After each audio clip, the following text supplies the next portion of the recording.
ధాన్యం కొనుగోలు ఆలస్యంపై Munugode MLA Komatireddy Rajagopal Reddy hot comments చేశారు. ధాన్యం కొనుగోలు ఆలస్యమైన మాట వాస్తవమని అంగీకరించారు. ఆలస్యానికి చింతిస్తున్నానని తెలిపారు. ప్రభుత్వం తరపున క్షమాపణ చెబుతున్నానని అన్నారు.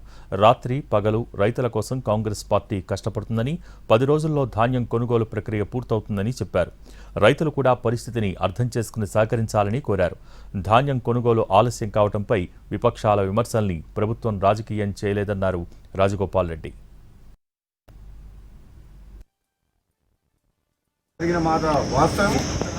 ప్రభుత్వం తరఫున నేను క్షమాపణ కూడా చెప్తున్నాను. ఎందుకంటే మనం అనుకున్న దానికంటే డబల్ 3 రెట్లు ఎక్కువ వచ్చింది.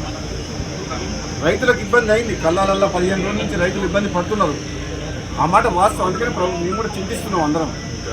డెఫినెట్గా రైతుల కోసం ఈ ప్రభుత్వం ఎప్పుడు కూడా రాత్రింబవళ్ళు కష్టపడి రైతులకు అన్ని రకాలుగా సపోర్ట్గా ఉండాలన్న ఉద్దేశంతో పనిచేస్తుంది. కాబట్టి రాబోయే 10 రోజుల్లో కంప్లీట్గా ధాన్యం సేకరణ కంప్లీట్ చేస్తామని చెప్పి నేను కూడా మాటిస్తున్నా.